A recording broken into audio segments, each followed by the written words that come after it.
वाह वाह। ਤੇ ਫਿਰ ਕਹਿੰਦਾ ਕਿ ਹੱਥ ਵਿੱਚ ਸਿਗਰਟ ਕੰਨ ਵਿੱਚ ਮੁੰਦਰ ਖੁੱਲੀ ਧੋਤੀ ਲੰਮਾ ਝੱਗਾ। दोबारा मुकर्रर। ਹੱਥ ਵਿੱਚ ਸਿਗਰਟ ਕੰਨ ਵਿੱਚ ਮੁੰਦਰ ਖੁੱਲੀ ਧੋਤੀ ਲੰਮਾ ਝੱਗਾ। हाँ ਲੋਕੀ ਮੈਨੂੰ ਕਹਿ ਦਿੰਦੇ ਨੇ ਇਹ ਬੁੱਢੀ ਦੇ ਥੱਲੇ ਲੱਗਾ। की मतलब बाबा जी? ਉਹ ਬਾਬਾ ਜੀ ਤੈਨੂੰ ਨਹੀਂ ਕਹਿ ਰਿਹਾ। अच्छा कहो इरशाद इरशाद। ਲੋਕੀ ਮੈਨੂੰ ਕਹਿ ਦਿੰਦੇ ਨੇ ਇਹ ਬੁੱਢੀ ਦੇ ਥੱਲੇ ਇਹ ਤੇ ਲੱਗਾ। ਅੰਡਰਸਟੈਂਡਿੰਗ ਹੈ ਨਾ ਬਾਬਾ, ਪੜ੍ਹੇ ਲਿਖੇ ਲੋਕਾਂ ਦੀ ਅੰਡਰਸਟੈਂਡਿੰਗ ਤੁਹਾਡੇ ਹਿਸਾਬ ਤੋਂ ਥੱਲੇ ਲੱਗਾ। ਹਾਂ ਬਿਲਕੁਲ ਬਿਲਕੁਲ। ਐਵੇਂ ਪੜ੍ਹੇ ਲਿਖੇ ਲੋਕ ਤਾਂ ਗੱਡੀ 'ਚ ਬੈਠੇ ਲੜੀ ਜਾਂਦੇ, ਗੇਰ ਤੇ ਗੁੱਸਾ ਕੱਢੀ ਜਾਂਦੇ ਐਸੇ ਤੇ ਕਹਿੰਦੇ ਕਿ ਥੱਲੇ ਲੱਗਣ ਵਾਲਾ ਭਲਾ ਕੰਮ ਸੀ ਕਿਹੜਾ।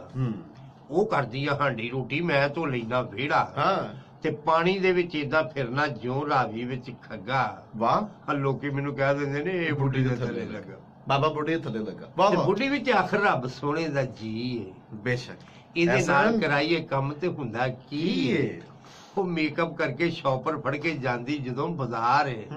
ਮੈਂ ਹੁਣ ਨਵਾਂ ਘਰ ਵਿੱਚ ਵਿਹਲਾ, ਮੈਂ ਨਹੀਂ ਜਾਂਦਾ ਬਾਹਰ। ਗੁੱਡ। ਆ ਭਰ ਕੇ ਫੀਟਰ ਦੇ ਨਵਾਂ ਜੇਰ ਹੋਵੇ ਕੋਈ ਮੁੰਨੀ ਬੱਗਾ। ਲੋਕੀ ਮੈਨੂੰ ਕਹਿ ਦਿੰਦੇ ਨੇ ਇਹ ਬੁੱਢੀ ਦੇ ਥੱਲੇ ਲੱਗਾ। ਅੱਛਾ ਕਿੰਨੇ ਮਾਣ ਨਾਲ ਹੱਥ ਮੇਰੇ ਵੱਲ ਨੂੰ ਕਰੇ। ਤੁਹਾਡੀ ਸ਼ਾਇਰੀ ਤੁਸੀਂ ਸੁਣਾਣੀ ਤੇ ਤੁਸੀਂ ਥੱਲੇ ਲੱਗੇ ਹੋਵੋਗੇ। ਕਹਿੰਦਾ ਕਿ ਘਰ ਵਿੱਚ ਕਰਨਾ ਪਾਲਿਸ਼ ਜੁੱਤੀ ਉਹ ਹੁੰਦੀ ਹੈ ਲਾਗੇ ਸੁੱਤੀ, ਉਹਨੂੰ ਨਹੀਂ ਮੈਂ ਕਦੀ ਉਠਾਉਂਦਾ, ਆਪਣੀ ਚਾਹ ਮੈਂ ਆਪ ਬਣਾਉਂਦਾ। ਵਾਹ ਵਾਹ ਵਾਹ। ਆਪ ਹੀ ਪੀਵਾਂ ਇੱਕ ਪਿਆਲੀ, ਉਹਨੂੰ ਦੇਵਾਂ ਭਰ ਕੇ ਮੱਗਾ। ਲੋਕੀ ਮੈਨੂੰ ਕਹਿ ਦਿੰਦੇ ਨੇ ਆ ਬੁੱਢੀ ਦੇ ਥੱਲੇ। ਤੇ ਕਹਿੰਦਾ ਜੀ ਕਿ ਅਸੀਂ ਤਾਂ ਘਰ ਵਿੱਚ ਰਾਜ਼ੀ ਬਾਜ਼ੀ ਰਹੀਦਾ। ਕਾਬਲੇ ਗੌਰ ਸ਼ੇਰਾ ਰਾਣਾ ਸਾਹਿਬ, ਰਾਜ਼ੀ ਬਾਜ਼ੀ ਰਹਿਣਾ ਚਾਹੀਦਾ ਜੀ। ਅਸੀਂ ਤਾਂ ਘਰ ਵਿੱਚ ਰਾਜ਼ੀ ਬਾਜ਼ੀ ਰਹੀਦਾ, ਪਰ ਮਾਪਿਆਂ ਨੂੰ ਨਹੀਂ ਬੁੱਢੀ ਅੱਗੇ ਬੋਲਣ ਦਈਦਾ। ਹੈ ਹਾਂ ਅੱਛਾ। ਅਸੀਂ ਤਾਂ ਘਰ ਵਿੱਚ ਰਾਜ਼ੀ ਬਾਜ਼ੀ ਰਹੀਦਾ, ਪਰ ਮਾਪਿਆਂ ਨੂੰ ਨਹੀਂ ਬੁੱਢੀ ਅੱਗੇ ਬੋਲਣ ਦਈਦਾ। ਵਾਹ ਵਾਹ ਵਾਹ। ਜ਼ੁਲਫੀ ਐਵੇਂ ਬੰਦਾ ਖੱਦ ਪੜਵਾ ਲੈ ਘਰ ਵਿੱਚ ਬਣ ਕੇ ਜੱਗਾ। ਲੋਕੀ ਮੈਨੂੰ ਕਹਿ ਦਿੰਦੇ ਨੇ ਇਹ ਬੁੱਢੀ ਦੇ ਥੱਲੇ ਲੱਗਾ। ਵਾਓ।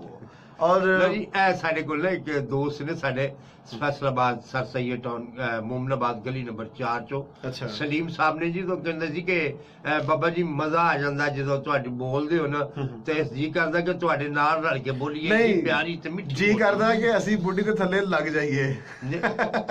ਉਹ ਵੱਖਰੀ ਗੱਲ ਹੈ ਯਾਰ, ਕਿਹੜਾ ਬੰਦਾ ਨਹੀਂ ਲੱਗਾ, ਤੂੰ ਨਹੀਂ ਲੱਗਾ?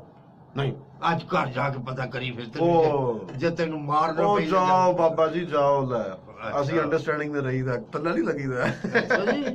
अच्छा जी, बड़ी अच्छी बात है। और मियां बीवी के दरमियान का रिश्ता जो है वो मोहब्बत और चाहत का होना चाहिए, अंडरस्टैंडिंग का होना चाहिए।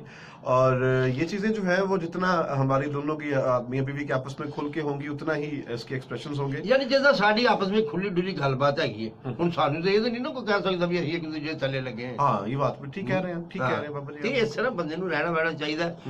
ਮਤਲਬ ਹੋਇਆ ਏਦਾਂ ਵੀ ਜੇ ਕਿਸੇ ਘਰ ਦੀ ਗੁੱਸੇ 'ਚ ਉਹ ਰੋਟੀ ਪਕਾਉਣ ਲਈ ਤੇ ਸਾਲਣ ਨਾ ਮੰਗੋ ਉਹਦੇ ਕੋਲ, ਆਪ ਬਹਿ ਜਾਓ, ਉਹਨੂੰ ਜਾ ਕੇ ਬੋਲੋ ਵੀ ਅਸੀਂ ਤੇ ਬਹਿ ਗਏ ਹਾਂ, ਜੇ ਕਿਸੇ ਰੋਟੀ ਦੇਣੀ ਤੇ ਦੇ ਦਿਓ, ਅਸੀਂ ਤਾਂ ਨਹੀਂ ਬੋਲਣਾ। अच्छा जगह कवे नहीं देनी फिर ਨਾ ਇਹ ਕਵੇ ਨਾ, ਕਵੇ ਜੋ ਕਵੇ ਕਿ ਮੈਂ ਨਹੀਂ ਦੇਣੀ। हाँ हाँ। ਤੇ ਡੋਈ ਲਾਗੇ ਪਈ ਜਿਹੜਾ ਹੱਥ ਟੁੱਟੇ ਆ ਪਾ ਲਵੇ।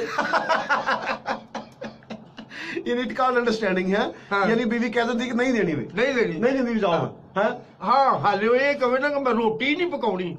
ते फिर बंदा पका दे यार, पका तू दे मैं आपे खा लूंगा। ते जे फिर भी कवे नहीं भाई, अच्छा नहीं कवे तो फिर लागे कोई तंदूर है नहीं। चलो तुसी इमेजिन करो मैं ਤੁਹਾਡੀ ਵੋਟਿੰਗ ਹੈ। अच्छा हैं ते तुसी घर आए हो। ਲੈ ਫਿਰ ਮੈਂ ਵੇਖੀ ਆਣਾ ਵੇਖੀ। हाँ आ जाओ। ए ਕੀ ਹਾਲ ਹੈ ਸਾਜਦ? ਐਲਾ ਡਾਡਾ ਬੇਬਾ सलाम बेगम, की हाल है भाई? वालेकुम सलाम। आ गए आप? हाँ आ गए। टाइम देखा है आपने, कितना टाइम हो गया? टाइम कितना को है? 2 बजे छुट्टी की थी, 4 बजे आ गए। बोलिए 2 घंटे कहाँ थे आप? आपके आने में टाइम लगता है 15 मिनट। 2 घंटे कहाँ थे आप? ओ यार साढ़े इस गल रोटी से भूख लगी है। कौन सी रोटी है? मेरे नौकरानियां रखी हुई यहाँ पे बिठा के रोटी रोटी रोटी हर वक्त रोटी खाते रहते हैं। कभी सोचा कि बाहर से मैं कुछ खाने के लिए लेके आऊं? अपनी बीवी के लिए थकी हारी होती है, सारा दिन पूरे घर के काम करती है। ओ यार तेरे हुन खान नहीं लिया पर सानू तो पहले खान नहीं देना, असि तो कुछ खा के क्या खाना? क्या जहर खानी है? जहर दूं आपको? थोथा दूं आपको खाने के लिए मैं? अम्मा केड़ी अम्मा? कौन अम्मा है? और किथे गई माँ, किथे गई तू? अच्छा अब माँ डरा रहे हो मुझे? डरती हूँ आपकी अम्मा से मैं? अच्छा यार नहीं डरती, चल रोटी दे दे हुन तेरी में। कौन सी रोटी? वो किचन नजर आ रहा है? चलो जाओ रोटी तो जाके पकाओ और खाओ, और मेरे लिए 2 रोटियां पका लो। वो पकाउनी नहीं जानते असी। जिस तरह की पकानी सीख लें, आज के बाद रोटी नहीं पकेगी इस घर में। आप लेट बहुत आते हैं, 2 घंटे पता नहीं आप कहाँ छलियां उड़ाते रहते हैं। शर्म करें आप, अच्छा शर्म करें। अब मैं ऐसे ऐसे आपसे इंस्पायर नहीं होने वाली। अब क्या, चलो मैं ब्रेक पे जा रही हूँ, वापस आती है। कुछ नहीं बाबे दे पल्ले।